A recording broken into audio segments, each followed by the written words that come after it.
Welcome to Learning Management System, LMS, Karnataka. Today, we are in paper 6A, History of Modern Europe up to 1945.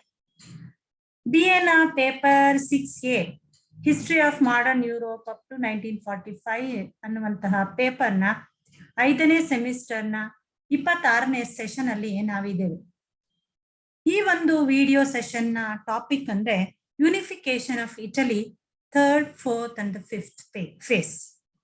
ಯಾಕೆಂದ್ರೆ ಈ ಹಿಂದಿನ ಒಂದು ವಿಡಿಯೋದಲ್ಲಿ ನಾವು ನೋಡಿದೀವಿ ಮೊದಲ ಒಂದು 2 ಹಂತಗಳನ್ನ, 2 ಸ್ಟೇಜಸ್ ಅನ್ನ, 2 ಫೇಸಸ್ ಅನ್ನ ನಾವು ಯೂನಿಫಿಕೇಶನ್ ಆಫ್ ಇಟಲಿಯಲ್ಲಿ ನೋಡಿದ್ವಿ. ಇಟಲಿಯ ಏಕೀಕರಣದ 2 ಹಂತಗಳನ್ನ ನಾವು ಹಿಂದೆ ನೋಡಿದೀವಿ. ಹೇಗೆ ಇಟಲಿಯ ಏಕೀಕರಣಕ್ಕೆ ಪ್ರೇರಣೆಯಾದಂತ ಅಂಶಗಳು, ಹೇಗೆ ಆ ಒಂದು ಹಂತದಲ್ಲಿ ಇಟಲಿಯ ಏಕೀಕರಣಕ್ಕೆ ಪೂರಕವಾದಂತ ವಾತಾವರಣ ನಿರ್ಮಾಣ ಆಯಿತು. ಆದರೂ ಕೂಡ ಅದು ಯಶಸ್ಸಿನಿಂದ ಕೂಡಿರಲಿಲ್ಲ ಮೊದಲ 2 ಹಂತಗಳು ಅಂತ ಹೇಳಬಹುದು. ಆ ಒಂದು 2 ಹಂತಗಳಲ್ಲಿ ನಾವು ನೋಡಿದ್ವಿ. 1848ರ ವರ್ಷ ಇಟಲಿಗೆ ಅತ್ಯಂತ ಮಹತ್ವದ ವರ್ಷ ಆಗಿತ್ತು.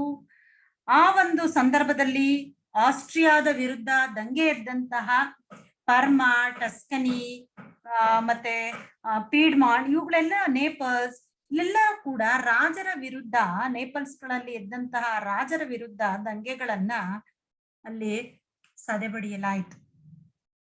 ಇಲ್ಲಿ ಮೇಜನಿ ನೇತೃತ್ವದಲ್ಲಿ ನಡೆದಂತಹ ವೆನಿಷಿಯಾದ ಕ್ರಾಂತಿ ಕೂಡ, ರಿಪಬ್ಲಿಕನ್ ಸರ್ಕಾರ ಸ್ಥಾಪನೆ ಆಗಿದ್ರು ಕೂಡ ಅದು ನಾಶ ಆಗ್ತಾ ಹೋಯ್ತು. ಅದನ್ನ ನಾವು ನೋಡಿದ್ವಿ. ಸಿಸಿಲಿ ಮತ್ತು ನೇಪಲ್ಸ್ಗಳಲ್ಲಿ ದಂಗೆಗಳನ್ನ ಫರ್ಡಿನಾಂಡ್ ಹತ್ತಿಕ್ದ. ಹಾಗೆ ಟಸ್ಕನಿ ರಾಜನನ್ನ ಪುನಃ ಅಧಿಕಾರಕ್ಕೆ ತರಲಾಯಿತು.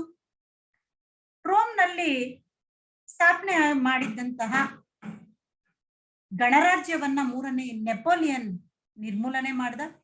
ಹೀಗೆ ಈ ಎಲ್ಲಾ ಘಟನೆಗಳಿಂದ ಆಸ್ಟ್ರಿಯಾ ವೆನಿಷಿಯಾವನ್ನ ಆಕ್ರಮಿಸಿಕೊಂಡಿತ್ತು. ಈ ಎಲ್ಲ ಘಟನೆಗಳಿಂದ ಗಣರಾಜ್ಯವಾದಿಗಳಿಗೆ ಒಂದು ರೀತಿಯಲ್ಲಿ ಹಿನ್ನಡೆ ಆಯಿತು. ನಾವು ಹಿಂದಿನ ವಿಡಿಯೋದಲ್ಲಿ ಇದನ್ನೆಲ್ಲ ನೋಡಿದ್ವಿ. Sicily was reconquered by Naples.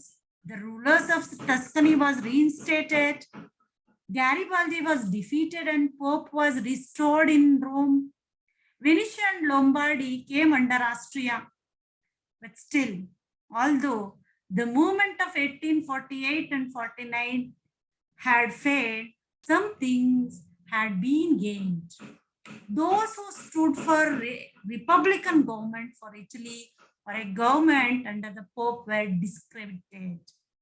They were discredited, and things were cleared for the unification of Italy under the monarchy of Piedmont. That too, Piedmont took the leadership.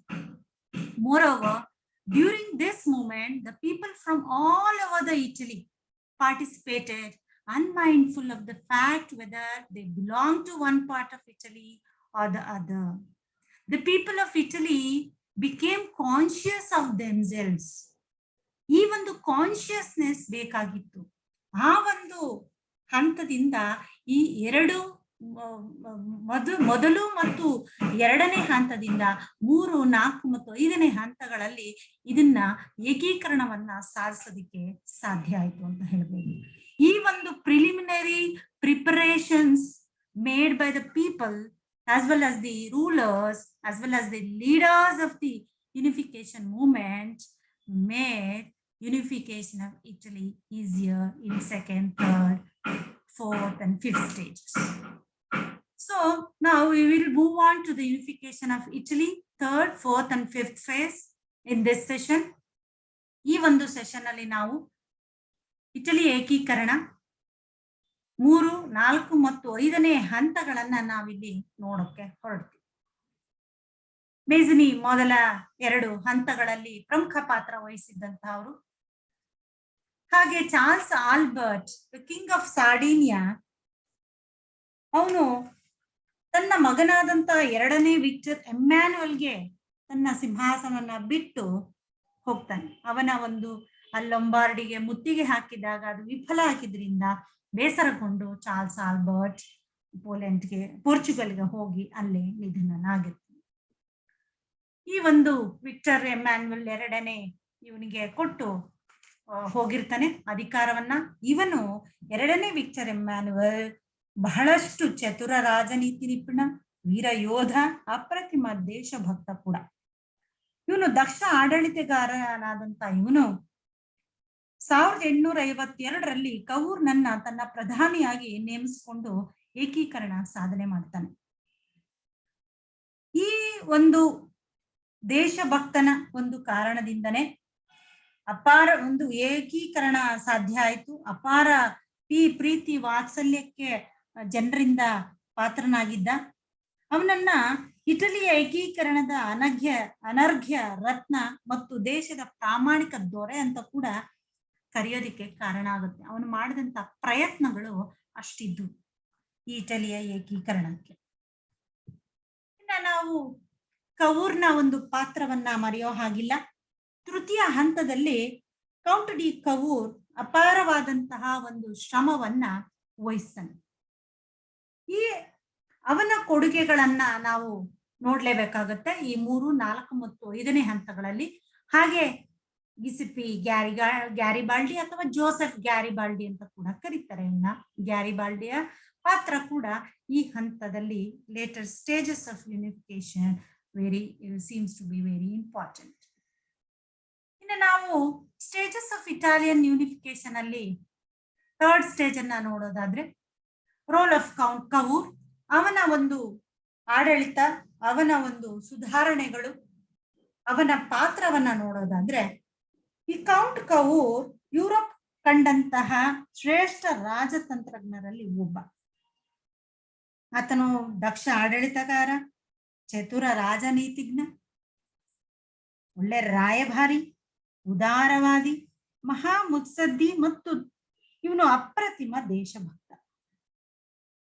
ಅವನು 1810ರಲ್ಲಿ ಪೀಡ್ಮಾಂಟ್ ರಾಜಧಾನಿ ಟ್ಯೂರಿನ್ನಲ್ಲಿ ಶ್ರೀಮಂತ ಕುಟುಂಬವೊಂದರಲ್ಲಿ ಜನಿಸ್ತಾನೆ. ಸೈನಿಕ ಶಿಕ್ಷಣವನ್ನ ಪಡೆದಂತಹ ಕೌರ್ ಮಿಲಿಟರಿ ಇಲಾಖೆಯಲ್ಲಿ ಇಂಜಿನಿಯರ್ ಆಗಿ ಜೀವನ ಆರಂಭಿಸ್ತಾನೆ. ಆ ನಂತರ ಆ ಹುದ್ದೆಗೆ ರಾಜೀನಾಮೆಯನ್ನ ನೀಡಿ ತನ್ನ ಸ್ವಂತ ಎಸ್ಟೇಟ್ಗಳ ಅಭಿವೃದ್ಧಿಯಲ್ಲಿ ಕಾಲ ಕಳೀತಾನೆ. ಆಧುನಿಕ ಬೇಸಾಯ ಕುರಿತು ರೈತರಿಗೆ ಮಾರ್ಗದರ್ಶನವನ್ನ ನೀಡ್ತಾ ಜನಪ್ರಿಯ ಕೂಡ ಆಗ್ತಾನೆ. ಆ ನಂತರ ಇಂಗ್ಲೆಂಡ್ ಮತ್ತು ಫ್ರಾನ್ಸ್ಗಳಲ್ಲಿ ಪ್ರವಾಸ ಕೈಗೊಂಡು ಅವುಗಳ ಸರ್ಕಾರ ಆರ್ಥಿಕ ನೀತಿಗಳಿಂದ ಪ್ರಭಾವಿತನಾಗ್ತಾನೆ. ಸಾಹಿತ್ಯ, ವಿಜ್ಞಾನ, ಕಲೆಗಳನ್ನ ಇವನು ಕಲಿತಾನೆ. ಇಲ್ಲಿ ಅಪಾರವಾದಂತಹ ವಿದ್ವಾಂಸರ, ವಿಜ್ಞಾನಿಗಳ ಒಂದು ಪರಿಚಯವನ್ನ ಇವನು ಹೊಂದಿರ್ತಾನೆ. ಇಂಗ್ಲೆಂಡಿನ ಪಾರ್ಲಿಮೆಂಟರಿ ಸರ್ಕಾರವನ್ನ ಬಹುವಾಗಿ ಮೆಚ್ಚಿಕೊಂಡಿದ್ದಾನೆ. ಕೆವೂರ್ನು ಇಟಾಲಿಯನ್ನರಿಗೆ ರಾಜಕೀಯ ಶಿಕ್ಷಣವನ್ನ ಕೊಡೋದಿಕ್ಕೆ ರಿಸರ್ಚ್ಮೆಂಟೋ ಅನ್ನುವಂತಹ ಪತ್ರಿಕೆಯನ್ನು ಕೂಡ ಆರಂಭ ಮಾಡ್ತಾನೆ. ಈಗಾಗಲೇ ನಾವು ರಿಸರ್ಚ್ಮೆಂಟೋ ಅನ್ನುವಂತಹ ಒಂದು ಪುನರುತ್ಥಾನ ಚಳುವಳಿಯ ಬಗ್ಗೆ ಈಗಾಗಲೇ ಈ ಹಿಂದಿನ ವಿಡಿಯೋದಲ್ಲಿ ನಾವು ನೋಡಿದ್ವಿ. ಇದು ರಿಸರ್ಚ್ಮೆಂಟೋ ಅನ್ನುವಂತ ಒಂದು ಪತ್ರಿಕೆ, ಅದೇ ಹೆಸರಿನಲ್ಲಿ ಕೌರ್ ಆರಂಭ ಮಾಡಿದ. ಇಂಗ್ಲೆಂಡಿನ ಉದಾರವಾದ ಸಂವಿಧಾನ ಮತ್ತು ಅದರಂತೆ ಸುಧಾರಣೆಗಳನ್ನ ಜಾರಿಗೆ ತರುವಂತೆ ಅವನು ಕರೆ ಕೂಡ ನೀಡಿದ್ದ. ಇಟಲಿಯ ಪುನರುತ್ಥಾನ, ಐಕ್ಯತೆ, ಸ್ವಾತಂತ್ರ್ಯ ಅವೆಲ್ಲವೂ ಕೂಡ ಈ ರಿಸರ್ಚ್ಮೆಂಟ್ ಅನ್ನುವಂತ ಪತ್ರಿಕೆಯ ಗುರಿಗಳಾಗಿದ್ವು. ಆಮೇಲೆ ಇವನು ರಾಜಕೀಯಕ್ಕೆ ಬರ್ತಾನೆ. 1850ರಲ್ಲಿ ಅವನು ಪೀಡ್ಮಾಂಟ್ ಪಾರ್ಲಿಮೆಂಟ್ಗೆ ಆಯ್ಕೆ ಆಗ್ತಾನೆ. ಕೃಷಿ ಮತ್ತು ವಾಣಿಜ್ಯ ಮಂತ್ರಿಯಾಗಿ ಅವನು ಕೆಲಸ ಮಾಡ್ತಾನೆ. ಆನಂತರ 2ನೇ ವಿಕ್ಟರ್ ಇಮ್ಯಾನ್ಯುಯಲ್ನ ಪ್ರಧಾನ ಮಂತ್ರಿಯಾಗಿ ಆಯ್ಕೆ ಆಗ್ತಾನೆ. ಪೀಡ್ಮಾಂಟ್ ರಾಜ್ಯವು ಇಟಲಿಯ ಏಕೀಕರಣದ ಒಂದು ನಾಯಕತ್ವವನ್ನು ವಹಿಸಿದ ಮೇಲೆ ಅದನ್ನ ಬಲಿಷ್ಠವಾಗಿ ಮಾಡೋದಿಕ್ಕೆ ಹಲವಾರು ಇಂಟರ್ನಲ್ ರಿಫಾರ್ಮ್ಸ್ ಅನ್ನ ಮಾಡ್ತಾನೆ. ಆಂತರಿಕ ಸುಧಾರಣೆಗಳನ್ನ ಅವನು ತರ್ತಾನೆ. ಸೊ ಇದರಲ್ಲಿ ಪ್ರಮುಖವಾಗಿ ಸುಧಾರಣೆಗಳು ಅಂತ ಹೇಳಿದ್ರೆ, ಅವನು ಬಲಿಷ್ಠವಾಗ್ಬೇಕು ಅಂತ ಹೇಳಿದ್ರೆ ಒಂದು ಕೃಷಿಯನ್ನ ಉದ್ಧಾರ ಮಾಡಬೇಕು, ಅಭಿವೃದ್ಧಿ ಪಡಿಸ್ಬೇಕು. ಹಾಗಾಗಿ ಅವನು ಕೃಷಿಗೆ ಆದ್ಯತೆಯನ್ನ ನೀಡ್ತಾನೆ. ಆಧುನಿಕ ಬೇಸಾಯಕ್ಕೆ ಪ್ರೋತ್ಸಾಹವನ್ನ ಕೊಡ್ತಾನೆ. ಯಾಕಂದ್ರೆ ಅವನಿಗೆ ಸ್ವತಃ ಅವನ ಸ್ವಂತ ಈ ಎಸ್ಟೇಟ್ಗಳಲ್ಲಿ ಅಭಿವೃದ್ಧಿ ಮಾಡಿ ಅದರ ಬಗ್ಗೆ ಅವನಿಗೆ ಆಧುನಿಕ ಬೇಸಾಯದ ಬಗ್ಗೆ ಅವನಿಗೆ ಬಹಳಷ್ಟು ಅರಿವು ಇತ್ತು. ಹಾಗಾಗಿ ಬೇರೆಯವ್ರಿಗೂ ಕೂಡ ಮಾರ್ಗದರ್ಶನ ನೀಡಿದ್ದ. ಆಧುನಿಕ ಬೇಸಾಯದ ಬಗ್ಗೆ ಬೇರೆಯವ್ರಿಗೆ, ಬೇರೆ ರೈತರಿಗೆ ಮಾರ್ಗದರ್ಶನ ನೀಡ್ತಾ ಇದ್ದ. ಹಾಗಾಗಿ ಈಗ ಅದನ್ನೆಲ್ಲನೂ ತನ್ನ ಒಂದು ಅಧಿಕಾರ ಸಿಕ್ಕಿದ ಮೇಲೆ ಅದನ್ನ ಕಾರ್ಯರೂಪಕ್ಕೆ ತರೋದಕ್ಕೆ ಕೂಡ ಇಳಿಸ್ತ, ಎಲ್ರಿಗೂ ಕೂಡ ಸಿಗೋ ಹಾಗೆ ಮಾಡ್ದ. ಸೊ ಹಾಗಾಗಿ ರಸ್ತೆ, ಕಾಲುವೆ, ಬಂದರು, ಹೆದ್ದಾರಿಗಳನ್ನ ಅವನು ನಿರ್ಮಿಸ್ತಾ ಹೋಗ್ತಾನೆ. ಎಲ್ಲಾ sectors, primary, secondary and tertiary sectors, ಎಲ್ಲ ಸೆಕ್ಟರ್ಸ್ ಕೂಡ ಸೈಡ್ ಬೈ ಸೈಡ್ ಡೆವಲಪ್ ಆದ್ರೇನೆ ಎಕಾನಮಿ ಡೆವಲಪ್ ಆಗುತ್ತೆ ಅನ್ನೋದನ್ನ ಅವನು ನಂಬಿದ್ದ. ಕೃಷಿ, ಕೈಗಾರಿಕೆಗಳು ಹಾಗೆ ಮಿಲಿಟರಿ ಜೊತೆಗೆ ಈ ಒಂದು ಸೇವೆಗಳಲ್ಲಿ ಅಂದ್ರೆ ರಸ್ತೆ, ರೈಲು ಇವೆಲ್ಲ ಕೂಡ ಸಾರಿಗೆ ಸಂಪರ್ಕ ಮಾಧ್ಯಮಗಳು ಬೆಳಿಬೇಕು. ಆವಾಗ್ಲೇ ಒಂದು ರಾಜ್ಯ ಅನ್ನೋದು ಬಲಿಷ್ಠವಾಗೋದು ಅನ್ನೋ ನಂಬಿಕೆ ಅವನಿತ್ತು. ಹಾಗಾಗಿ ಅವನು ಹೇಳಿದ. ಹಾಗೆ ವಿದೇಶಗಳೊಡನೆ ವಾಣಿಜ್ಯ ಒಪ್ಪಂದಗಳನ್ನ ಮಾಡ್ಕೊಳ್ತಾ ಹೋಗ್ತಾನೆ. ಇಟಲಿಯ ವ್ಯಾಪಾರವನ್ನ ಅವರು ವೃದ್ಧಿಸ್ತಾನೆ, ಆದಾಯ ಜಾಸ್ತಿ ಆಗ್ಬೇಕು ಅನ್ನೋಂಥ ದೃಷ್ಟಿಯಿಂದ ರೈಲ್ವೆ ಮಾರ್ಗಗಳನ್ನ ನಿರ್ಮಿಸ್ತಾನೆ. ಹಾಗೆ ಕೈಗಾರಿಕೆಗಳಿಗೆ ಪ್ರೋತ್ಸಾಹ ನೀಡ್ತಾನೆ. ಊಳಿಗ ಮಾನ್ಯ ಪದ್ಧತಿ ಮತ್ತು ಸವಲತ್ತು ವರ್ಗಗಳನ್ನ ರದ್ದುಪಡಿಸ್ತಾನೆ. ಪ್ರಜಾಪ್ರಭುತ್ವದಲ್ಲಿ ಅವನು ನಂಬಿಕೆ ಹೊಂದಿದ್ರಿಂದ ಸಂಸದೀಯ ಸರ್ಕಾರವನ್ನ ಸ್ಥಾಪನೆ ಮಾಡೋದಕ್ಕೆ ಹೊರಡ್ತಾನೆ. ಹಡಗು ನಿರ್ಮಾಣ ಕಾರ್ಯವನ್ನ ಭರದಿಂದ ಸಾಗಿಸ್ತಾನೆ. ಆಮದು ರಫ್ತು ವ್ಯಾಪಾರಕ್ಕೆ ಪ್ರೋತ್ಸಾಹವನ್ನ ನೀಡ್ತಾನೆ. ಹೀಗೆ ಹಲವಾರು ರೀತಿಯಾದಂತಹ ಒಂದು ಸುಧಾರಣೆಗಳನ್ನ ಆಂತರಿಕವಾಗಿ ಮಾಡ್ತಾ ಹೋಗ್ತಾನೆ. ನೌಕರರ ಮತ್ತು ಕಾರ್ಮಿಕರ ರಜೆಗಳನ್ನ ಇಳಿಸಿ ಉತ್ಪಾದನೆಯನ್ನ ಹೆಚ್ಚಳ ಮಾಡ್ತಾನೆ. ಕಂದಾಯ, ತೆರಿಗೆ ಎಲ್ಲವುಗಳನ್ನ ಕಟ್ಟುನಿಟ್ಟಾಗಿ ಸಂಗ್ರಹಿಸೋದಿಕ್ಕೆ ಮುಂದಾಗ್ತಾನೆ. ಅವನು ಟ್ರೆಜರಿ ಯಾವಾಗ್ಲೂ ಫುಲ್ ಆಗಿರ್ಬೇಕು ಅನ್ನೋಂಥ ನಂಬಿಕೆಯನ್ನ ಹೊಂದಿದ. ಒಕ್ಕಸವನ್ನ ತುಂಬಿಸಿರೋದಿಕ್ಕೆ ಅವನ ಪ್ರಯತ್ನಗಳು ಸಕಲ ಅದೇ ಕಡೆಗೆ ಹೋಯಿತು.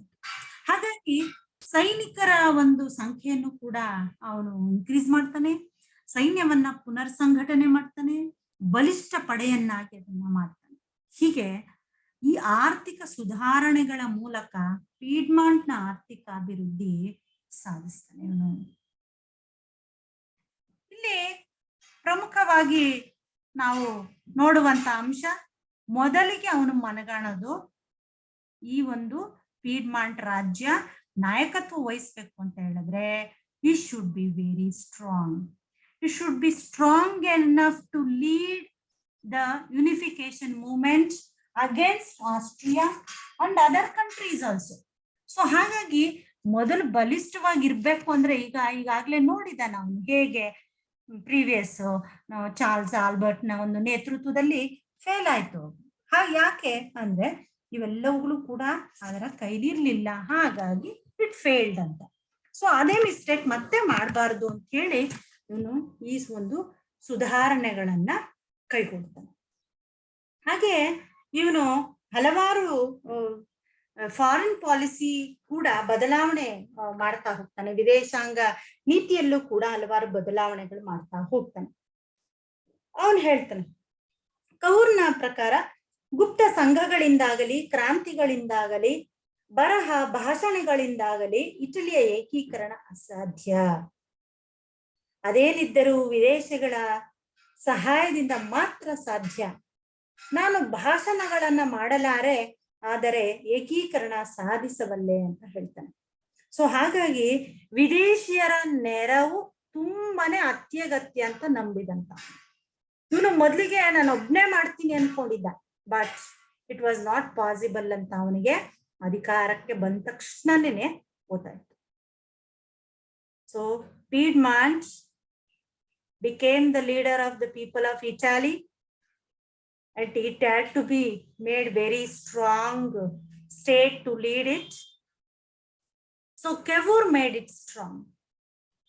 As a young man, he had traveled widely in England, France, and Switzerland. He was a keen student of advanced Western methods in agriculture, industry, and parliamentary government, and was fascinated by them. It became a mission of his life to westernize Piedmont, and eventually the whole of Italy. He was convinced that railways, factories, banks, mills, and business enterprises as working in France and Britain were the only road to economic prosperity in Italy. In October 1850, when he was appointed as Minister of Agriculture, Commerce, and Marine of Piedmont, he made a series of developmental activities. A series of commercial treaties with England, France, and Belgium, and thereby linked Piedmont to the free trade of countries of Western Europe. As a Minister of Finance, he raised capital by internal loans for immediate needs and an external loan from England. A part of it was spent on the construction of railroads. In November 1852, he formed his own ministry. In his new capacity, he started in right earnest the improvement of roads, railroads, docks, and ports of Piedmont. He expanded her commerce and strengthened her finances. As a young engineer in the army, Cavour had acquired the outlook and aptitude of a technician. He approached the problems of politics with a systematic, well-informed, and logical mind.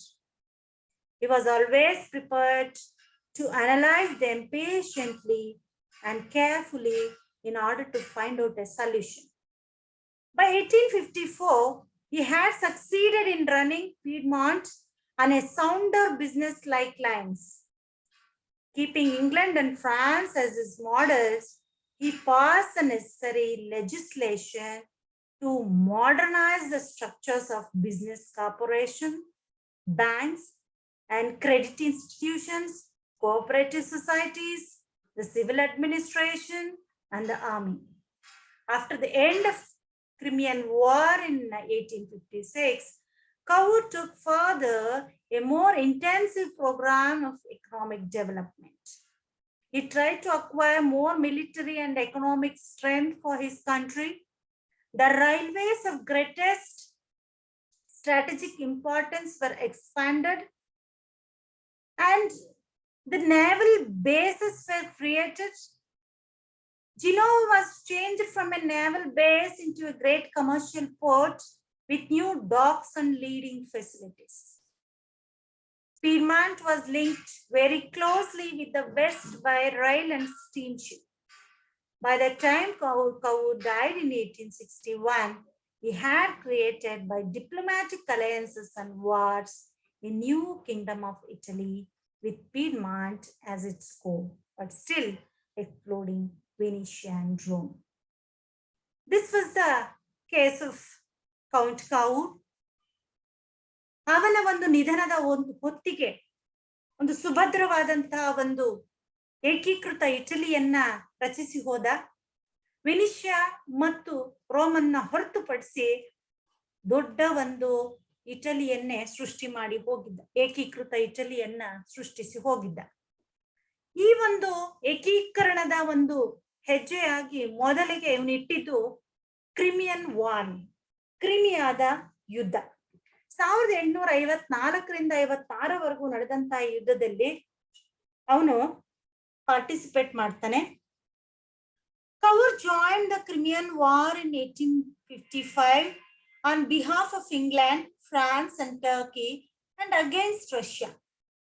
It is true that Piedmont had no interest in the Eastern question, but it was necessary because he got an opportunity to raise the status of Piedmont. It was a master stroke of his policy.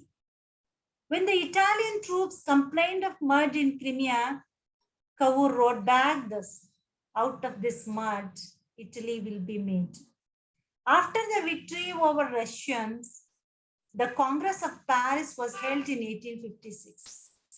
It was before that Congress that Cavour was able to condemn the Austrian rule in Italy and raise the Italian question from the level of a local question to that of an international question. Moreover, he wanted the sympathy of Europe for his cause, particularly that of Napoleon III of France. ಹಾಗಾಗಿ ಇವನು ಕ್ರಿಮಿಯಾದ ಯುದ್ಧದಲ್ಲಿ ಪಾಲ್ಗೊಂಡ. ಕ್ರಿಮಿಯಾ ಯುದ್ಧ 1854ರಲ್ಲಿ ಆರಂಭ ಆಯಿತು. England, France ಮತ್ತು ಟರ್ಕಿಯ ವಿರುದ್ಧ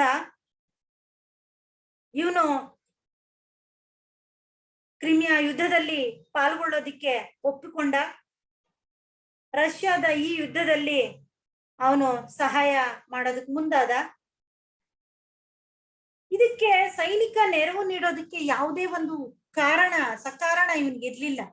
ಒಂದೇ ಒಂದ್ ಬಿಟ್ಟು ಈ ಒಂದು ಇಟಲಿಯ ಒಂದು ಪ್ರಶ್ನೆಯನ್ನ ಅಂತಾರಾಷ್ಟ್ರೀಕರಣಗೊಳಿಸೋದ್ ಬಿಟ್ರೆ ಬೇರೆ ಉದ್ದೇಶ ಅವನಿಗೆ ಇರ್ಲಿಲ್ಲ. ಮತ್ತೆ ಇನ್ನೊಂದು ಅಂತ ಹೇಳಿದ್ರೆ, ಫ್ರಾನ್ಸ್ನ ಒಂದು ಗಮನವನ್ನ ಸೆಳೆದು ಅವರ ಸಿಂಪತಿಯನ್ನ ಗಳಿಸೋದಾಗಿತ್ತು. ಫ್ರಾನ್ಸ್ನ ರಾಜನಾಗಿದ್ದಂತಹ 3ನೇ ನೆಪೋಲಿಯನ್ನ ಸ್ನೇಹ ಮತ್ತು ಅವನ ಒಂದು ಸಿಂಪತಿ ಇವನಿಗೆ ಬೇಕಾಗಿದ್ರಿಂದ ಇದರಲ್ಲಿ ಪಾಲ್ಗೊಂಡ. ಸೈನಿಕರು ಕ್ರಿಮಿಯಾದ ಶೀತ ಪ್ರದೇಶ ಮತ್ತು ಆ ಒಂದು ಕೆಸರಿನಲ್ಲಿ ಹೋರಾಡೋದಿಕ್ಕೆ ಅಸಹನೆಯನ್ನ ವ್ಯಕ್ತಪಡಿಸಿದಾಗ ಅವನು ಹೇಳ್ತಾನೆ, ಕ್ರಿಮಿಯಾದ ಸಂಪೂರ್ಣ ಕೆಸರು ಮಣ್ಣಿನಿಂದಲೇ ಇಟಲಿ ನಿರ್ಮಾಣವಾಗಲಿದೆ ಅಂತ ಹೇಳ್ತಾನೆ. Out of this much Italy will be made ಅಂತ ಹೇಳ್ದ. ರಷ್ಯಾ ಯುದ್ಧದಲ್ಲಿ ಸೋತು ಪ್ಯಾರಿಸ್ ಒಪ್ಪಂದಕ್ಕೆ 1856ರಲ್ಲಿ ಸಹಿ ಹಾಕ್ತು. ಏನು ಕೇಳಲಿಲ್ಲ. ಇದು ಸಹಾಯ ಮಾಡಿದಕ್ಕೆ ಸುಮಾರು 15,000 ಸೈನಿಕರ ನೆರವನ್ನು ಕೊಟ್ಟರು ಕೂಡ ಏನು ಕೂಡ ಇದು ಆಶಿಸ್ಲಿಲ್ಲ. ಒಂದೇ ಒಂದ್ ಬಿಟ್ಟು ಅಲ್ಲಿ ತನಗೆ ಆಗ್ತಾ ಇರುವಂತ ಕಷ್ಟದ ಬಗ್ಗೆ ಮಾತ್ರ ಹೇಳ್ಕೊಡೋದಕ್ಕೆ ಇದು ಭಾಗವಹಿಸಿದಂಗಿತ್ತು. ಕೆವೂರ್ ಈ ಒಂದು ಒಪ್ಪಂದದಲ್ಲಿ ಭಾಗವಹಿಸಿ ಅಲ್ಲಿ ಆಸ್ಟ್ರಿಯಾದ ದಬ್ಬಾಳಿಕೆಯನ್ನ ಖಂಡಿಸ್ತಾ ಹೋಗ್ತಾನೆ. ಸ್ವಾತಂತ್ರ್ಯವನ್ನ ಹತ್ತಿಕ್ಕಿರುವಂತಹ ಆಸ್ಟ್ರಿಯಾದ ವಿರುದ್ಧ ವಿಜೇತ ರಾಷ್ಟ್ರಗಳು ಸಹಾನುಭೂತಿಯನ್ನ ವ್ಯಕ್ತಪಡಿಸೋ ಹಾಗೆ ಇವನು ಮಾಡ್ತಾನೆ. ಒಪ್ಪಂದಕ್ಕೆ ಮತ್ತು ತನಗೆ ಯಾವುದೇ ಸಂಬಂಧ ಇಲ್ದಿದ್ರೂ ಕೂಡ ಆಸ್ಟ್ರಿಯಾ ಇಟಲಿಗಳ ಈ ಒಂದು ದ್ವಿಪಕ್ಷೀಯ ಸಮಸ್ಯೆಯನ್ನ ಅಂತಾರಾಷ್ಟ್ರೀಯ ಸಮಸ್ಯೆಯಾಗಿ ಮಾಡೋದಿಕ್ಕೆ ಇವನು ಇದರಲ್ಲಿ ಭಾಗವಹಿಸ್ತಾನೆ. ಹಾಗಾಗಿ it was A master stroke policy ಅಂತಾನೆ ಕರಿಬಹುದು. ಹಾಗಾಗಿ ಇದೆಲ್ಲ ನೋಡಿದಂತಹ ಇಂಗ್ಲೆಂಡಿನ ಪ್ರಧಾನಮಂತ್ರಿ ಕೂಡ ಪಾಮರ್ಸ್ಟನ್ ಕೂಡ ಇಟಲಿಗೆ ತನ್ನ ಬೆಂಬಲವನ್ನ ವ್ಯಕ್ತಪಡಿಸ್ತಾನೆ. ಸೊ ಪ್ಯಾರಿಸ್ ಪೀಸ್ ಟ್ರೀಟಿಯಲ್ಲಿ ಯಾವುದೇ ಟೆರಿಟೋರಿಯಲ್ ಗೇನ್ಸ್ ಆಗ್ಲಿ ಏನು ಸಿಗದೆ ಹೋದ್ರು ಇವನಿಗೆ ಆ ಸಹಾನುಭೂತಿ ಅನ್ನೋದು ಇವರಿಂದ ಗೆದ್ದ ರಾಷ್ಟ್ರಗಳಿಂದ ದೊರೀತು. ಆಸ್ಟ್ರಿಯಾದ ಒಂದು ವಿರುದ್ಧ ಒಂದು ಭಾವನೆಯನ್ನ ಮೂಡಿಸೋದಿಕ್ಕೆ ಅವನು ಸಾಧ್ಯ ಆಯ್ತು. 3ನೇ ನೆಪೋಲಿಯನ್ನ ಒಂದು ಸಹಾನುಭೂತಿಯನ್ನ ಮತ್ತು ಸ್ನೇಹವನ್ನ ಪಡೆಯೋದಿಕ್ಕೆ, ಗಮನವನ್ನ ಸೆಳೆಯೋದಿಕ್ಕೆ ಸಾಧ್ಯ ಆಯ್ತು. ಸೊ ಹಾಗಾಗಿ ಫ್ರಾನ್ಸ್ನ ಚಕ್ರವರ್ತಿ 3ನೇ ನೆಪೋಲಿಯನ್ ಪೋಪ್ನ ಬೆಂಬಲಿಗನಾಗಿರ್ತಾನೆ. ಒಂದು ಸೈನ್ಯವನ್ನು ಕೂಡ ಅಲ್ಲಿ ಇಟ್ಟಿರ್ತಾನೆ. ಆದ್ರೆ ಇಟಲಿ ಏಕೀಕರಣವನ್ನ ಅವನು ದ್ವೇಷಿಸ್ತಾ ಇರ್ತಾನೆ.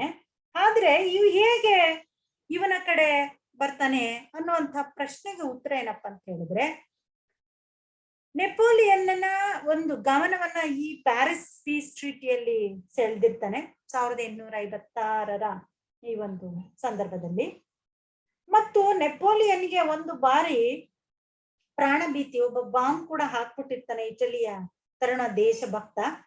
ಹಾಗಾಗಿ ಈ ಎಲ್ಲಾ ಕಾರಣಗಳಿಂದ ಬಹುಶಃ ಪ್ರಾಣ ಭೀತಿಯಿಂದಲೂ ಕೂಡ ನೆಪೋಲಿಯನ್ ಇಟಲಿ ಏಕೀಕರಣಕ್ಕೆ ಬೆಂಬಲ ನೀಡೋದಿಕ್ಕೆ ಮುಂದಾಗ್ತಾನೆ. ನೆಪೋಲಿಯನ್ ಸಹ ಒಂದು ಕಾಲದಲ್ಲಿ ಕಾರ್ಬನರಿ ಸಂಘದ ಸದಸ್ಯನಾಗಿರ್ತಾನೆ. ಹಾಗಾಗಿ ಇವನು ನೆಪೋಲಿಯನ್ ಕವೂರ್ಗೆ ಸಹಾಯ ಮಾಡೋದಕ್ಕೆ ಮುಂದಾಗ್ತಾನೆ. ಮತ್ತೆ ಹಲವಾರು ಮ್ಯಾಟ್ರಿಮೋನಿಯಲ್ ಅಲಯನ್ಸಸ್ ಕೂಡ ಮಾಡ್ಕೊಳ್ತಾರೆ.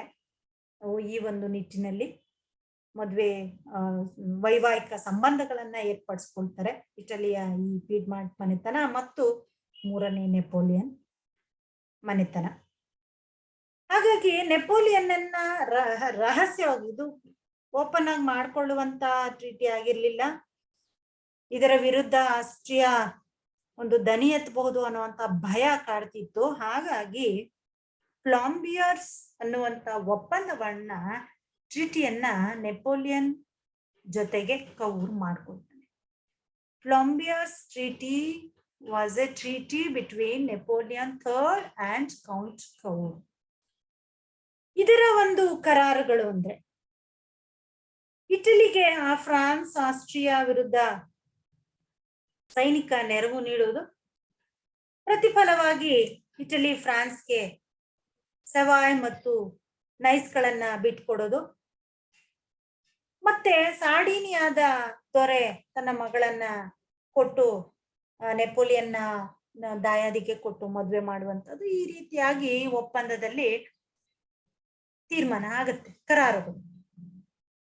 ಅದು ಮುಖ್ಯವಾಗಿ ಆಸ್ಟ್ರಿಯಾದ ವಿರುದ್ಧ ಸೈನಿಕ ನೆರವನ್ನ ನೀಡೋದಿಕ್ಕೆ ನೆಪೋಲಿಯನ್ ಒಪ್ಕೊಂಡಿದ್ದೇ ಮಹತ್ವವಾದಂಥದ್ದು ಕರಾರು ಈ ಒಂದು ಇದರಲ್ಲಿ.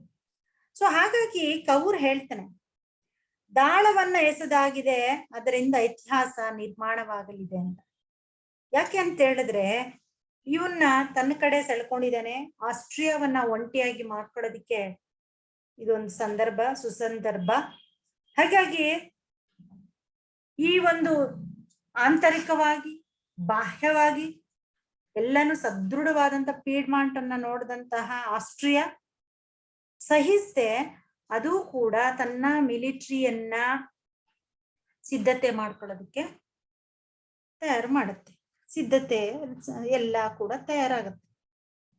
ಹಾಗಾಗಿ ಒಂದು ಯುದ್ಧ ಸನ್ನಿಹಿತವಾಗುತ್ತೆ. 1859ರಲ್ಲಿ ವಾರ್ ವಿತ್ ಆಸ್ಟ್ರಿಯಾದೊಡನೆ ಯುದ್ಧ. The die is cast and we have made history ಅಂತ ಹೇಳ್ತಾನೆ ಕೌರ್. ಯಾಕೆಂದ್ರೆ ಅವನು ಗೊತ್ತು ಮೂರನೇ ನೆಪೋಲಿಯನ್ನ ಸಹಾಯ ಖಚಿತ ನಮ್ಗೆ ಮಾಡೇ ಮಾಡ್ತಾನೆ ಅಂತ ಹೇಳ್ಬಿಟ್ಟು. ಹಾಗಾಗಿ ಯುದ್ಧ ಆರಂಭ ಆಗುತ್ತೆ. ಇಟಲಿ ಮತ್ತು ಫ್ರಾನ್ಸ್ಗಳ ಜಂಟಿ ಸೈನ್ಯ ಆಸ್ಟ್ರಿಯಾವನ್ನ ಜೂನ್ 4, 1859ರಂದು ಮೆಜೆಂಟಾ ಮತ್ತು ಜೂನ್ 24ನೇ ತಾರೀಕು ಸಾಲ್ಫೆರಿನೋ ಅನ್ನುವಂತ ಕದನಗಳಲ್ಲಿ ಸೋಲಿಸುತ್ತೆ, ಆಸ್ಟ್ರಿಯಾವನ್ನ ಹೀನಾಯವಾಗಿ ಸೋಲಿಸುತ್ತೆ. ಸಾಲ್ಫೆರಿನೋ ಕದನ ಅತ್ಯಂತ ಭೀಕರವಾದಂತಹ ಕದನವಾಗಿದ್ದು ಕೇವಲ 11 ಗಂಟೆಗಳ ಕಾಲ ನಡೆದ ಈ ಕಾಳಗದಲ್ಲಿ ಅಪಾರ ಒಂದು ಸೈನಿಕರು ಆಸ್ಟ್ರಿಯಾ ಕಡೆಯಲ್ಲಿ ಸಾವನ್ನಪ್ಪಿರ್ತಾರೆ. ಇಲ್ಲಿ ದೊಡ್ಡ ಒಂದು ಯುದ್ಧ, ಇದು ಬೃಹತ್ ಯುದ್ಧ. ಒಂದು ರೀತಿಯಲ್ಲಿ ಇಟಾಲಿಯನ್ನರ ಒಂದು ವೀರ ಶೌರ್ಯಗಳನ್ನ ನೋಡಿದಂತಹ ಮೂರನೇ ನೆಪೋಲಿಯನ್ಗೆ ಒಂದು ಶಾಕ್ ಆಯ್ತು. ಹಾಗಾಗಿ ಅವನು ಯೋಚನೆ ಮಾಡ್ತಾನೆ, ಆಸ್ಟ್ರಿಯಾದ ವಶದಲ್ಲಿದ್ದಂತಹ ಲೊಂಬಾರ್ಡಿ ಇಟಲಿ ವಶವಾಯ್ತು, ಇನ್ನೇನ್ ವೆನಿಷಿಯಾ ಇಟಲಿಯ ಕೈ ಸೇರುತ್ತೆ ಅನ್ನುವಂತಹ ಒಂದು ಪರಿಸ್ಥಿತಿ ಎದುರಾಗಿತ್ತು. ಆದ್ರೆ ನೆಪೋಲಿಯನ್ ಯೋಚನೆ ಮಾಡ್ತಾನೆ, ಇವೆಲ್ಲ ಡೆವಲಪ್ಮೆಂಟ್ಸ್ ಮತ್ತೆ ಎಲ್ಲಿಗೆ ಹೋಗ್ಬೋದು ಅಂತ ಹೇಳಿ. ಹಾಗಾಗಿ ಅವನೇನ್ ಮಾಡ್ತಾನೆ, ಮೂರನೇ ನೆಪೋಲಿಯನ್ ಯುದ್ಧ ರಂಗದಿಂದ ತನ್ನ ಸೈನ್ಯವನ್ನ ವಾಪಸ್ ಪಡಿತಾನೆ. ಇದಕ್ಕೆ ಪ್ರಮುಖವಾದಂತ ಕಾರಣ ಅಂತ ಹೇಳಿದ್ರೆ, ಇನ್ನು ಹೀಗೆ ಒಂದು ಬೆಂಬಲವನ್ನ ಕಂಟಿನ್ಯೂ ಮಾಡಿದ್ರೆ, ಮುಂದುವರಿಸಿದ್ರೆ ಇಟಲಿ ಬಲಿಷ್ಠವಾಗಿ ನನ್ನ ಪಕ್ಕದಲ್ಲಿ ನಿಲ್ಲುವಷ್ಟು ಮಟ್ಟಿಗೆ ಅದು ಪ್ರಬಲವಾಗುತ್ತೆ. ತನ್ನ ದೇಶದ ಒಂದು ಕ್ಯಾಥೋಲಿಕರ ವಿರೋಧಕ್ಕೆ ಕೂಡ ಗುರಿಯಾಗಬಹುದು.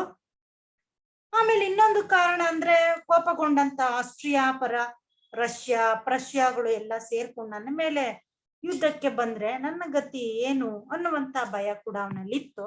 ಹಾಗಾಗಿ ಅವನು ಫಸ್ಟ್ ಭಯ ಅಂದ್ರೆ ಇದು ಬಲಿಷ್ಠವಾಗ್ತಾ ಇರೋದು ನೋಡಿ ಅವನಿಗೆ ಭಯ. ಸೊ ಹಾಗಾಗಿ ಏನ್ ಮಾಡ್ತಾನೆ, ಅವನಿಗೆ ಆಸ್ಟ್ರಿಯಾದ ದೊರೆಯನ್ನ ತುಂಬಾ ಸೀಕ್ರೆಟ್ ಆಗಿ ಮೀಟ್ ಮಾಡ್ಬಿಟ್ಟು ಅವನು ವಿಲ್ಲಾ ಫ್ರಾಂಕಾ ಒಪ್ಪಂದವನ್ನ 1859ರಲ್ಲಿ ಮಾಡ್ಕೊಳ್ತಾನೆ. July 11, 1859 treaty of Villafranca was made between Napoleon III and Austrian king.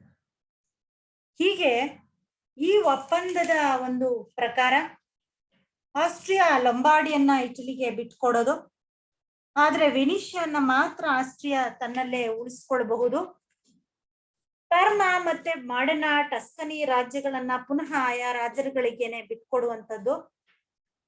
ಮತ್ತೆ ಪೋಪನ ಅಧ್ಯಕ್ಷತೆಯಲ್ಲಿ ಇಟಲಿ ರಾಜ್ಯಗಳ ಒಕ್ಕೂಟವನ್ನ ರಚನೆ ಮಾಡೋದು, ಹೀಗೆ ಕರಾರುಗಳನ್ನ ಮಾಡ್ಕೊಳ್ಳಾಯ್ತು.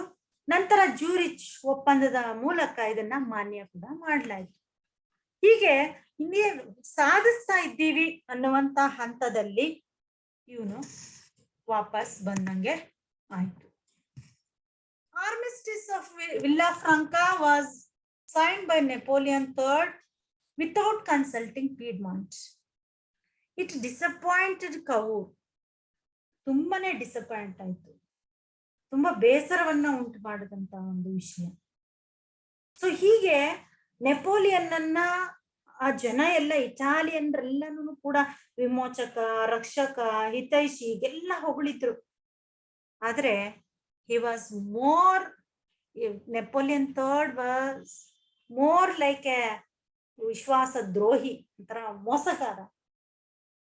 ಸೊ ಅವನು ವಿಮೋಚಕನಲ್ಲ, ದ್ರೋಹಿ ತರ, ವಿಶ್ವಾಸ ದ್ರೋಹಿ ತರ ಕಂಡ.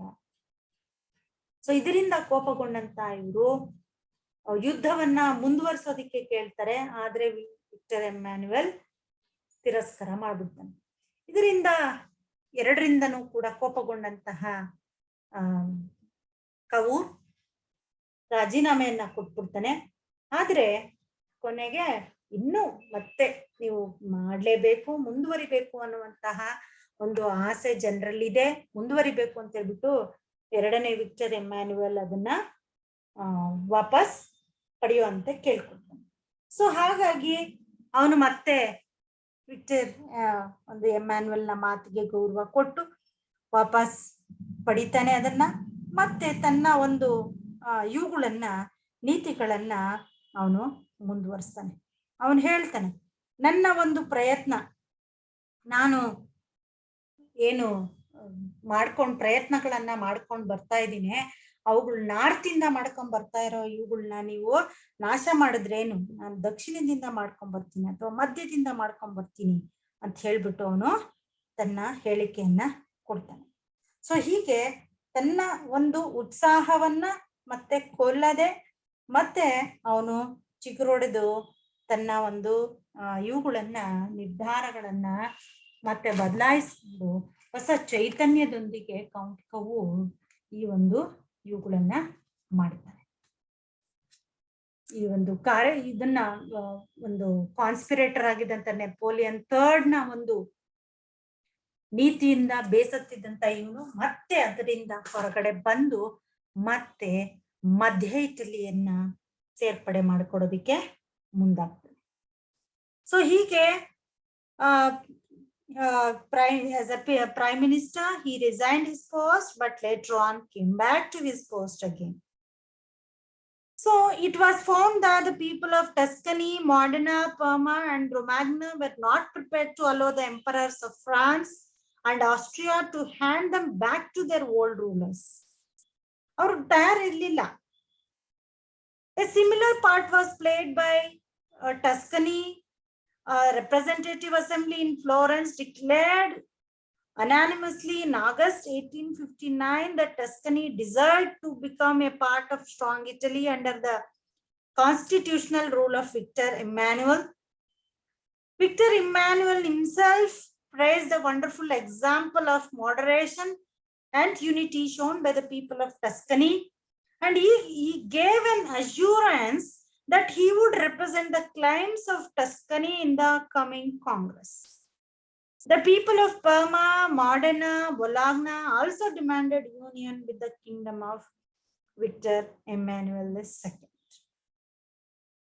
So it was found difficult to carry into the effect the terms of Peace of Villafranca. The representatives of France, Austria, and Sardinia met together at Zurich. Lombardy was annexed to Sardinia, but the Pope did not show any inclination in the creation of an Italian confederation. ಈ ರೀತಿ ಬೇಸರವನ್ನ ಉಂಟು ಮಾಡಿತು. So ಹಾಗಾಗಿ ನಂತರದ ಒಂದು ಕಾಲದಲ್ಲಿ ಅವನು ಹೇಳ್ತಾನೆ, ನಾನು ಇದನ್ನ ಕಂಪ್ಲೀಟ್ ಮಾಡೇ ತೀರ್ತೀನಿ ಅಂತ ಹೇಳ್ಬಿಟ್ಟು ಅವನು ಕೌರ್ ಹೇಳ್ತಾನೆ, they have stopped me from making Italy by diplomacy from the north. but I will make it by the revolution from the south ಅಂತ ಹೇಳಿ ತೀರ್ಮಾನ ಮಾಡ್ಕೊಳ್ತಾನೆ. With great caution and skill, he embarked upon one of the most amazing enterprises in the history of the Italian Union. The mass of the people of Sicily and Naples were uneducated and illiterate. They took little interest in the political revolution of the country. ಅವ್ರಿಗೆ ಯಾವುದೇ ರೀತಿಯಾದಂತಹ ಶಿಕ್ಷಣ ಇರಲಿಲ್ಲ, ಅನಕ್ಷರತೆಯಿಂದ ಕೂಡಿದ್ವು Sicily ಮತ್ತು ನೇಪಲ್ಸ್ಗಳಲ್ಲಿ. So ಹೀಗೆ ಆಸ್ಟ್ರಿಯಾದ ಮೇಲೆ Sardinia, ಪೀಡ್ಮಾಂಟ್ಗಳು ಗಳಿಸಿದಂತ ಅದ್ಭುತ ಜಯದಿಂದ ಸ್ಫೂರ್ತಿ ಪಡೆದಂತಹ ಮಧ್ಯ ಇಟಲಿಯ ರಾಜ್ಯಗಳಾದಂತಹ ಪರ್ಮಾ, ಮಾಡನಾ, ಟಸ್ಕನಿ, ರೊಮಾಗ್ನ, ಬುಲಾಗ್ನಾಗಳು ತಮ್ಮ ದರ್ಪಿಷ್ಟ ರಾಜರ ವಿರುದ್ಧ ದಂಗೆ ಹೇಳ್ತವೆ, ತಮ್ಮ ರಾಜರನ್ನ ಓಡಿಸ್ತಾರೆ. ಹಾಗೆ ಪೀಡ್ಮಾಂಟ್ ಮತ್ತು ಸಾರ್ಡಿನಿಯಾಗಳನ್ನ ಸೇರೋದಿಕ್ಕೆ ಅವು ಬಯಸ್ತವೆ. ಮೂರನೇ ನೆಪೋಲಿಯನ್ ಕೂಡ ಇದಕ್ಕೆ ಒಪ್ಪುತ್ತಾನೆ. ಅವನಿಗೆ ಇಷ್ಟವಾದಂತಹ ಜನಮತ ಗಣನೆ ಬೈ ಪ್ಲೆಬಿಸೈಟ್ಸ್ ನಡೆಸಿ ಅವು ಪೀಡ್ಮಾಂಟ್ ಮತ್ತು ಸಾರ್ಡಿನಿಯಾಗಳನ್ನ 1860ರಲ್ಲಿ ಸೇರ್ಕೊಳ್ತವೆ. ಸಿಸಿಲಿ ಮತ್ತು ನೇಪಲ್ಸ್ ನ ಕತೆ ಇದು. ಅನ್ಎಜುಕೇಟೆಡ್, ತುಂಬಾ ಜನ, ಅವ್ರಿಗೆ ಯಾವುದೇ ರೀತಿಯಾದಂತಹ ಆಸಕ್ತಿ ಇರಲಿಲ್ಲ ಪೊಲಿಟಿಕಲ್ ರೆವಲ್ಯೂಷನ್ ಅಲ್ಲಿ. But there were large number of secret societies working over there. There was a section of the people who were full of enthusiasm for Italy. However, it was not certain whether the people of Sicily and Naples would be willing to merge their independence in the kingdom of Piedmont or not, even if it assumed the name of Italy. ಗೊತ್ತಿಲ್ಲ ಏನ್ ಮಾಡ್ಬೇಕು ಅಂತ. ಆಗ್ತಾರ ಇಲ್ವಾ? ಎಷ್ಟೊಂದು secret societies, ರಹಸ್ಯ ಸಂಘಗಳು ಪ್ರಮುಖ ಪಾತ್ರ ವಹಿಸ್ತಾ ಇದ್ವು. ಅವ್ ಗೊತ್ತಿಲ್ಲ, ಆದ್ರೆ ಇವ್ರು ಸೇರೋದ್ ಬಯಸ್ತಾರಾ ಇಲ್ವಾ ಅಂತ ಹೇಳ್ಬಿಟ್ಟು. ಆ ತರ ಒಂದು ಪರಿಸ್ಥಿತಿ ಇದ್ರೂ ಕೂಡ ಮುಂದುವರೆದು ಅಲ್ಲಿ ಈ ಒಂದು ಸೀಕ್ರೆಟ್ ಸೊಸೈಟೀಸ್ ದಂಗೆಯನ್ನ ಆರಂಭ ಮಾಡ್ತಾರೆ. ಸೊ ಈ ಒಂದು ಕವೂರ್ನ ಒಂದು ನೇತೃತ್ವದಲ್ಲಿ ಮತ್ತು ಹಾಗೆ ಗ್ಯಾರಿಬಾಲ್ಡಿ ಇಲ್ಲಿ ಸೀನ್ಗೆ ಎಂಟರ್ ಆಗ್ತಾನೆ. ಸೊ ಗ್ಯಾರಿಬಾಲ್ಡಿಯ ಒಂದು ಪ್ರದೇಶಗಳವೆಲ್ಲ.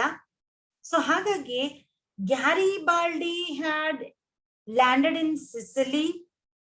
He was a great hero for them. He was known for his courage. He was the leader of irregular forces. He was called as one-man army. He was devoted to the cause of Italian unity. The annexation of Naples and Sicily depended as much on Garibaldi as on Cavour. Equally important.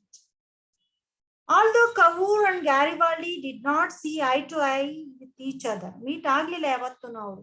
They had to work in cooperation for the sake of Italian unification. So ಅವರನ್ನು ನೋಡದೆ ಹೋದ್ರು ಅವರು ಸಹಕಾರದಿಂದ ಅವರು ಒಬ್ಬರ ಒಂದು ಕೆಲಸಕ್ಕೆ ಪೂರಕವಾಗಿ ಇನ್ನೊಬ್ರು ಕೆಲಸ ಮಾಡ್ಬೇಕಾಗಿತ್ತು.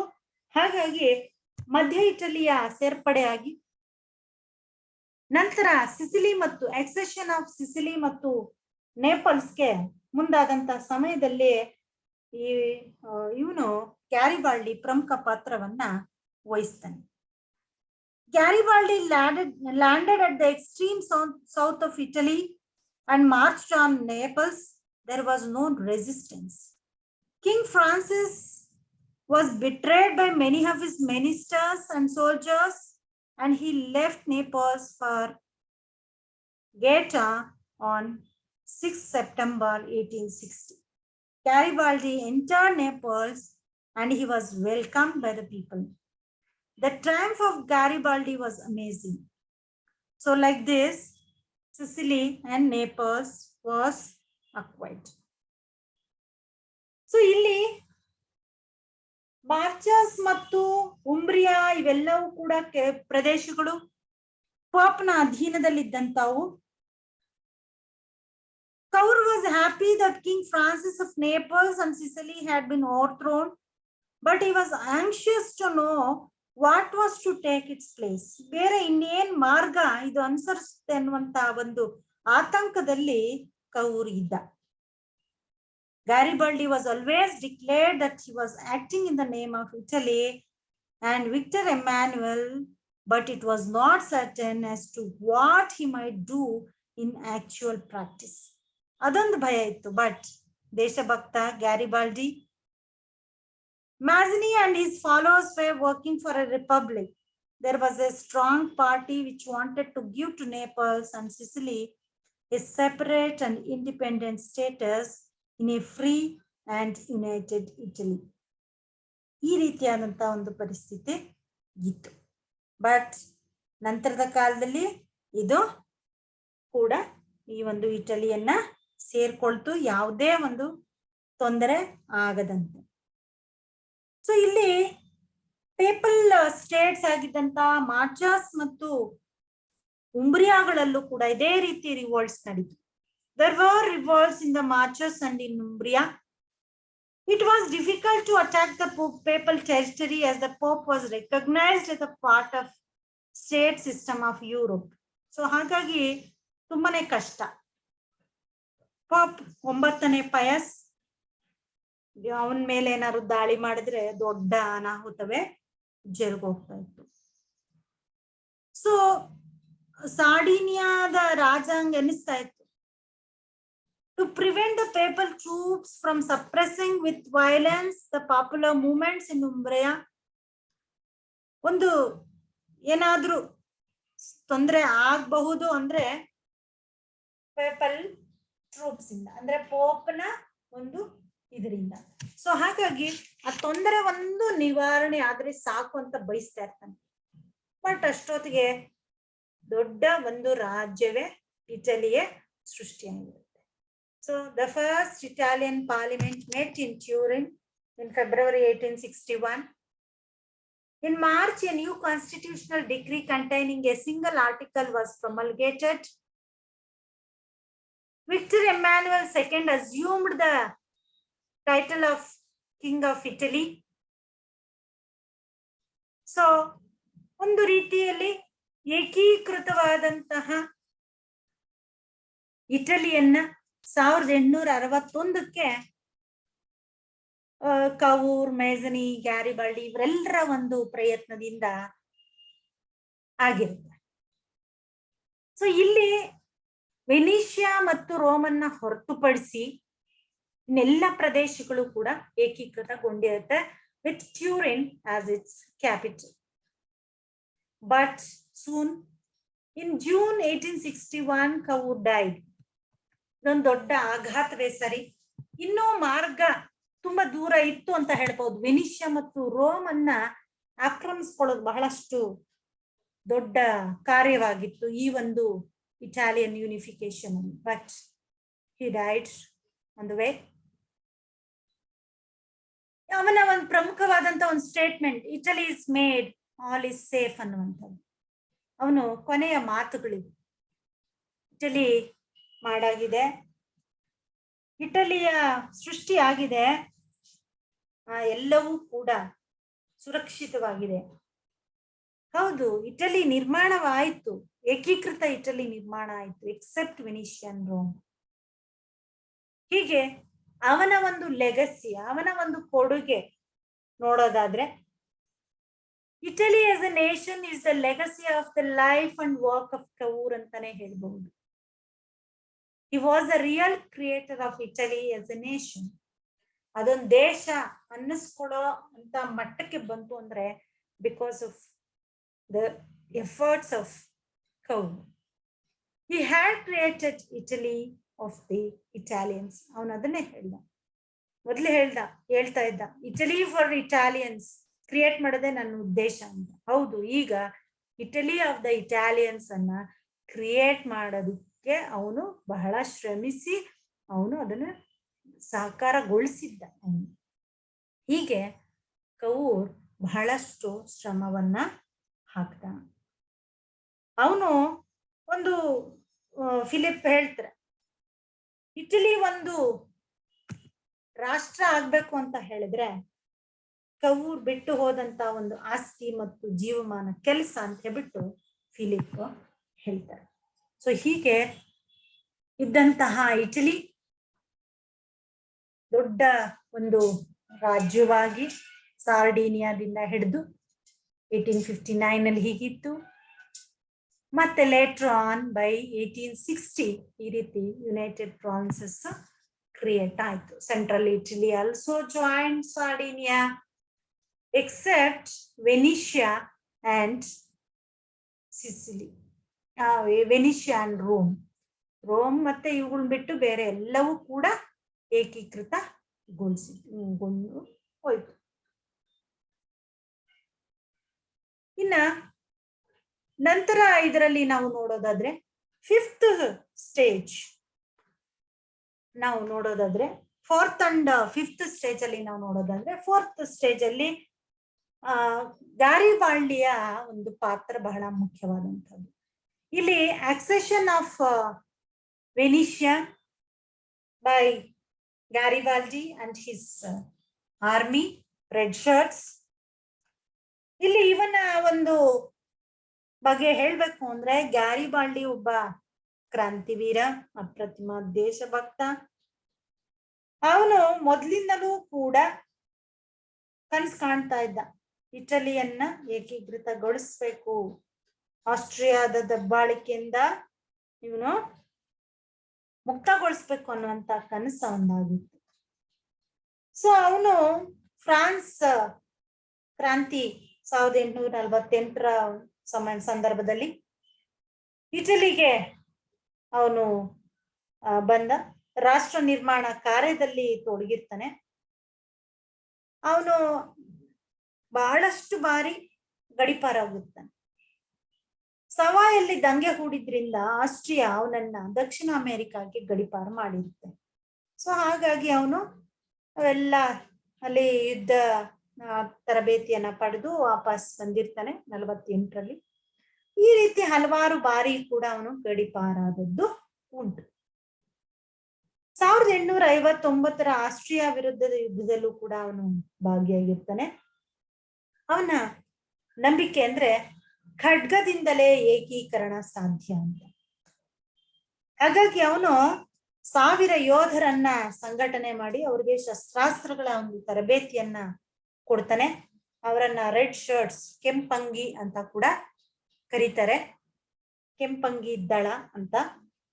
ಆಸ್ಟ್ರಿಯಾದ ವಿರುದ್ಧ ಕೆಚ್ಚೆದೆಯ ಒಂದು ಹೋರಾಟವನ್ನ ಅವನು ಮಾಡಿದ್ದಾನೆ. ಸಿಸಿಲಿ ಮತ್ತು ನೇಪಲ್ಸ್ಗಳಲ್ಲಿ 1868ರಲ್ಲಿ ಅಲ್ಲಿನ ದೊರೆಯ ವಿರುದ್ಧ ಆದಂತ ದಂಗೆಗಳಲ್ಲಿ ಇವನು ಪ್ರಮುಖ ಪಾತ್ರ ವಹಿಸಿರ್ತಾನೆ. ನೇಪಲ್ಸ್ಗೆ ಮುತ್ತಿಗೆ ಹಾಕಿರ್ತಾನೆ, ಸಿಸಿಲಿಗೂ ಕೂಡ ಆಕ್ರಮಿಸ್ಕೊಂಡಿರ್ತಾನೆ, ಅಲ್ಲಿನ ರಾಜ ಕೂಡ ಓಡೋಗಿರ್ತಾನೆ. ಮುಂದೆ ರೋಮ್ ಕಡೆ ಕೂಡ ನುಗ್ಗಿದಾಗ ಕವೂರ್ ಇದು ದೊಡ್ಡ ಒಂದು ಯುದ್ಧವಾಗಿ ಮಾರ್ಪಾಡಾಗ್ಬೋದು, ಬೇರೆ ದೇಶಗಳ ಒಂದು ಕಡೆಯಿಂದ ತೊಂದರೆ ಉಂಟಾಗ್ಬೋದು ಅಂತ ಹೇಳ್ಬಿಟ್ಟು ಇದನ್ನ ತಡಿತಾನೆ. ಆ ಸಂದರ್ಭದಲ್ಲಿ ಬೇಸರಗೊಂಡಂತಹ ಗ್ಯಾರಿಬಾಲ್ಡಿ ಬಿಟ್ಬಿಟ್ಟು ತನ್ನ ಹುಟ್ಟೂರಾದಂತಹ ಕ್ಯಾಪ್ರೇರಾ ಅನ್ನುವಂತಹ ದ್ವೀಪಕ್ಕೆ ತೆರಳಿ ಅಲ್ಲೇ ವ್ಯವಸಾಯ ಮಾಡ್ತಾ ಹೋಗ್ತಾನೆ. ಹೀಗೆ ಇಟಲಿಯ ಖಡ್ಗ ಅನ್ಸ್ಕೊಂಡಿರುವಂತಹ ಗ್ಯಾರಿಬಾಲ್ಡಿ ಈ ಒಂದು ವೆನಿಷಿಯಾ ಮತ್ತು ರೋಮ್ನ ಒಂದು ಇವುಗಳಲ್ಲೂ ಕೂಡ ಪ್ರಮುಖ ಪಾತ್ರವನ್ನ ವಹಿಸ್ತಾನೆ.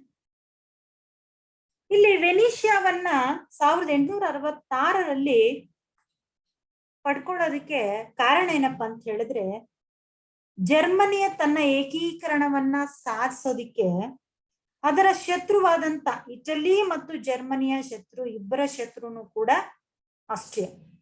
ಸೊ ಜರ್ಮನಿ ತನ್ನ ಏಕೀಕರಣವನ್ನ ಮಾಡ್ಬೇಕಾದ್ರೆ ಯುದ್ಧಗಳನ್ನ ಮಾಡ್ತಾ ಇರ್ತದೆ, ಅದಕ್ಕೆ ಸಹಾಯವನ್ನ ಇದು ಕೂಡ ನೀಡುತ್ತೆ ತನಗೆ ತನ್ನ ಹಿತಾಸಕ್ತಿಯನ್ನ ಕಾಪಾಡ್ಕೊಳ್ಳೋದಿಕ್ಕೆ. 1866ರಲ್ಲಿ ಆಸ್ಟ್ರಿಯಾದ ಮೇಲೆ ಯುದ್ಧ ಸಾರದಂತ ಜರ್ಮನಿಯ ಬಿಸ್ಮಾರ್ಕ್ಗೆ ವಿಕ್ಟರ್ ಎಮ್ಯಾನ್ಯುಯಲ್ ಸಹಾಯ ಮಾಡ್ತಾನೆ, ಸಹಕಾರ ಕೊಡ್ತಾನೆ. ಸೊ ಆಗ ಪ್ರಷ್ಯಾ ಪರ ಯುದ್ಧಕ್ಕೆ, ಜರ್ಮನಿ ಅಂದ್ರೆ ಪ್ರಷ್ಯಾ ಅನ್ನುವಂತ ದೊಡ್ಡ ಪ್ರಾಂತ್ಯ, ಜರ್ಮನಿ ಏಕೀಕರಣವಾಗಕ್ಕಿಂತ ಮುಂಚೆ ಇದ್ದಂತಹ ಪೀಡ್ಮಾಂಟ್ ಮತ್ತು ಸಾರ್ಡಿನಿಯಾ ತರ ಪ್ರಷ್ಯಾ ಜರ್ಮನಿಯ ಒಂದು ದೊಡ್ಡ ಭಾಗ ಮತ್ತು ರಾಜ್ಯ. ಅದೇ ನಾಯಕತ್ವವನ್ನ ವಹಿಸುತ್ತೆ. ಹೇಗೆ ಪೀಡ್ಮಾಂಟ್ ಮತ್ತು ಸಾರ್ಡಿನಿಯಾ ಇಟಲಿಯ ಏಕೀಕರಣದಲ್ಲಿ ಪ್ರಮುಖ ಪಾತ್ರವನ್ನ ಮತ್ತು ಲೀಡರ್ಶಿಪ್ ಅನ್ನ ತಗೊಳ್ತವೆ. ಹಾಗೆ ಪ್ರಷ್ಯಾ ಲೀಡರ್ಶಿಪ್ ಅನ್ನ ಜರ್ಮನಿಯಲ್ಲಿ ತೆಗೆದುಕೊಂಡಿತ್ತು. ಸೊ ಹಾಗಾಗಿ ಪ್ರಷ್ಯಾ ಪರ ಇಟಲಿ ಯುದ್ಧಕ್ಕೆ ಇಳಿತದೆ. ಆಗ ಇಟಲಿ ಬಿಸ್ಮಾರ್ಕ್ನ ಜೊತೆ ಸೇರಿ ಆಸ್ಟ್ರಿಯಾವನ್ನ ಸಡೋವಾ ಅಥವಾ 7 ವಾರಗಳ ಕದನದಲ್ಲಿ ಸೋಲಿಸ್ತದೆ. Austria was defeated at the Battle of Sadowa or 7 Weeks War in Austro-Prussian War of 1866. So 1866 ಅಲ್ಲಿ ಇದು ಸೋಲಿಸುತ್ತೆ. ಆಗ ಇದು ಸೋಲಿಸಿದಂತ ಸಂದರ್ಭದಲ್ಲಿ ಜರ್ಮನಿ ಇಟಲಿ ತನಗೆ ಕೊಟ್ಟಂತಹ ಸಹಾಯಕ್ಕೆ ಪ್ರತಿಫಲವಾಗಿ ಪ್ರಾಗ್ ಒಪ್ಪಂದದಂತೆ ವೆನಿಷಿಯಾವನ್ನ ಇಟಲಿಗೆ ಬಿಟ್ಕೊಡ್ತು. ಹೀಗೆ ಇಟಲಿಗೆ ವೆನಿಷಿಯಾ ಸಿಕ್ತು. ಇನ್ನ ಒಂದೇ ಒಂದು ಉಳಿದಿರುವಂತದ್ದು 5th ಫೇಸ್ ಅಲ್ಲಿ. ಇಲ್ಲಿ ಗ್ಯಾರಿಬಲ್ಡಿ ಇದು 4th ಫೇಸ್. ಇದು 1866 Prussian war, Austro Prussian war 1866. ಇಲ್ಲಿ ಆಕ್ಯುಪೇಷನ್ ಆಫ್ ರೋಮ್ ಮಾತ್ರ ಇನ್ನ ಉಳಿದಿರುವಂಥದ್ದು. ರೋಮ್ ಬಿಟ್ಟು ಇನ್ನೆಲ್ಲವೂ ಕೂಡ ಏಕೀಕೃತವಾಗಿದೆ. ರೋಮ್ ಇಲ್ಲದೆ ಒಂದು ರೀತಿಯಲ್ಲಿ ಇಟಲಿ ತಲೆ ಇಲ್ಲದ ಮಾನವನಂತೆ ಇತ್ತು. ಚರಿತ್ರಕಾರರು ಆ ರೀತಿ ಅಭಿಪ್ರಾಯ ಪಡ್ತಾರೆ. ಕೌರ್ ಈ ಹಿಂದೆನೆ ರೋಮನ್ನ ಏಕೀಕೃತ ಇಟಲಿಯ ರಾಜಧಾನಿಯಾಗಿ ಮಾಡೋದಿಕ್ಕೆ ಪ್ರಯತ್ನ ಪಟ್ಟು ಸೋತ್ ಹೋಗಿದ್ದ. ಪಾಪನ ಅಧೀನದಲ್ಲಿದ್ದಂತ ರೋಮ್ ಬಿಡಿಸ್ಕೊಳ್ಳೋದಕ್ಕೆ ಹಲವು ಪ್ರಯತ್ನಗಳ ನಂತರ ಈಗ ಒಂದು ಸುಸಂದರ್ಭ ಒದಗಿ ಬಂದಿತ್ತು. ಪಾಪ್ ತನ್ನ ರಕ್ಷಣೆಗೆ ಫ್ರಾನ್ಸ್ನ ಸೈನ್ಯವನ್ನ ಇಟ್ಕೊಂಡಿದ್ದ.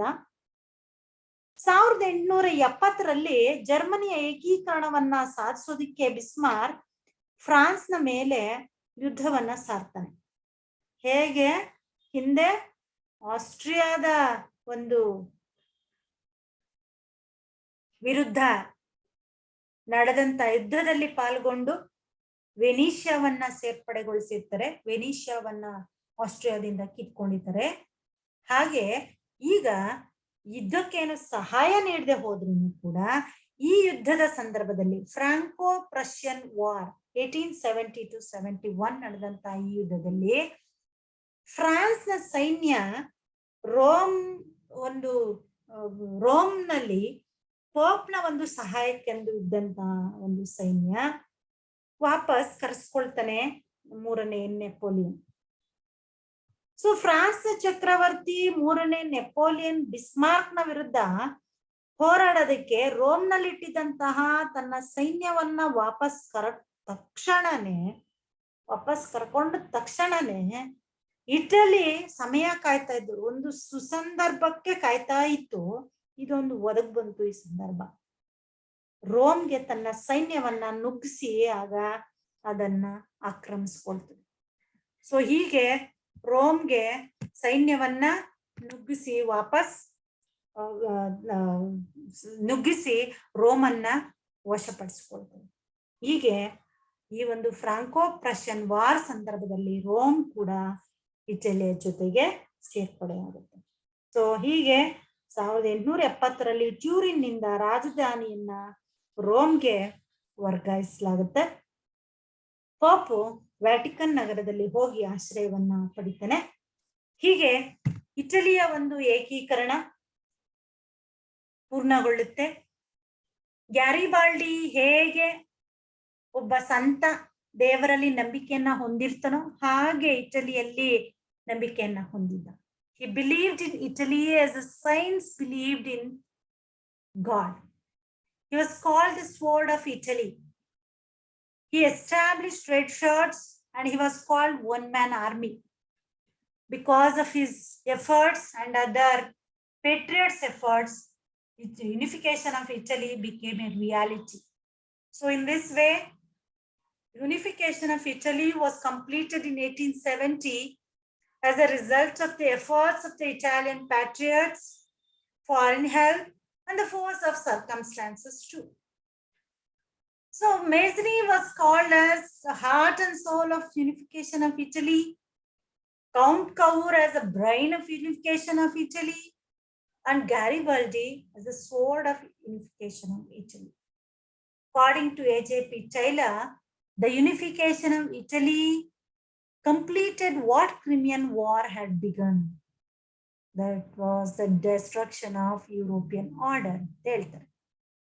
So Crimean War in the ಆರಂಭವಾದಂತಹ ಈ unification movement, success of unification of Italy ended with the accession of Rome.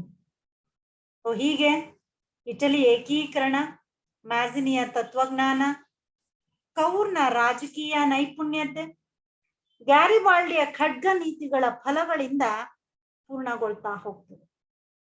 ಅವರನ್ನ ಇಟಲಿಯ ಹೃದಯ, ಇಟಲಿಯ ಬುದ್ಧಿ ಮತ್ತು ಇಟಲಿಯ ಖಡ್ಗ ಅಂತ ಕರೀತಾರೆ. ಗ್ಯಾರಿಬಾಲ್ಡಿ ನಂಬಿದ ಖಡ್ಗದಿಂದಲೇ ಏಕೀಕರಣ ಸಾಧ್ಯ ಅಂತ. ಹಾಗೆ ಇದು ಖಡ್ಗದಿಂದ ಅವನು ಸಾಧಿಸಿ ತೋರಿಸ್ತಾನೆ. ಸೊ ಇವನು ಮ್ಯಾಜಿನಿ ಆರಂಭ ಮಾಡಿದಂತ ಈ ಒಂದು ಪ್ರಕ್ರಿಯೆಯನ್ನ ಕೌರ್, ಎರಡನೇ Victor Emmanuel as well as Garibaldi completed the process of unification of Italy. ಖಡ್ಗಕ್ಕಿಂತ ಲೇಖನಿ ಅರಿತ ಅಂತ ಹೇಳ್ಬಿಟ್ಟು ಮ್ಯಾಜಿನಿ ಹೇಳಿದ್ದ, ಅದನ್ನ ಅವನು ಮೊದಲ ಹಂತದಲ್ಲಿ ತೋರಿಸ್ಕೊಟ್ಟ. ಅಂತ್ಯದಲ್ಲಿ ಗ್ಯಾರಿಬಾಲ್ಡಿಯ ಪ್ರಮುಖವಾದಂತಹ ಒಂದು ಉದ್ದೇಶ ಮತ್ತು ಅವನ ನಂಬಿಕೆ ಖಡ್ಗದಿಂದಲೇ ಏಕೀಕರಣ ಸಾಧ್ಯ ಅಂತ ಹೇಳಿ ಖಡ್ಗದಿಂದಲೇ ಅವನು ಸಾಧ್ಯ ಮಾಡಿ ತೋರಿಸ್ತಾನೆ. ಹೀಗೆ ಏಕೀಕರಣ ಸಂಪೂರ್ಣ ಆಯ್ತು. ಸೊ ಹೀಗೆ ನಾವು ಈ ಒಂದು ವಿಡಿಯೋ ಸೆಷನ್ ಅಲ್ಲಿ ನಾವು ನೋಡಿದ್ವಿ ಹೇಗೆ ಒಂದು ಇಟಲಿಯ ಏಕೀಕರಣ 4th, 5th ಮತ್ತು 3rd, 4th ಮತ್ತು 5th ಈ ಸೆಷನ್ ಅಲ್ಲಿ ಒಂದು ಫೇಸಸ್ ಅಲ್ಲಿ ಹೇಗೆ ಒಂದು ಕಂಪ್ಲೀಟ್ ಆಯ್ತು ಅಂತ ಹೇಳ್ಬಿಟ್ಟು, ಮುಂದಿನ ವಿಡಿಯೋದಲ್ಲಿ ನಾವು ಜರ್ಮನಿ ಏಕೀಕರಣವನ್ನ ನೋಡೋಣ. ಅದಕ್ಕೆ ಕಾರಣಗಳು, ಬಿಸ್ಮಾರ್ಕ್ನ ಪಾತ್ರ, ಇವುಗಳೆಲ್ಲವುಗಳನ್ನ ಈ ಒಂದು ವಿಡಿಯೋದಲ್ಲಿ ನಾವು 3rd, 4th ಮತ್ತು 5th stages of unification, how it was ಒಂದು fulfilled by Mazzini, Count Cavour, Garibaldi as well as ಎರಡನೇ ವಿಕ್ಟರ್ ಎಮ್ಯಾನ್ಯುಯಲ್. ಸೊ ಹೀಗೆ Rome became the capital of unified Italy. Before it was 1861, Turin was the capital. Now Rome became the capital of unified Italy. And ಎರಡನೇ Victor Emmanuel II became the king of unified Italy. So ಇಲ್ಲಿಗೆ ನಾವು ಮುಗಿಸೋಣ. ಮುಂದಿನ ವಿಡಿಯೋದಲ್ಲಿ ಮತ್ತೆ ನಾವು Germany ಏಕೀಕರಣವನ್ನ ನೋಡೋಣ ಅಂತ ಹೇಳ್ತಾ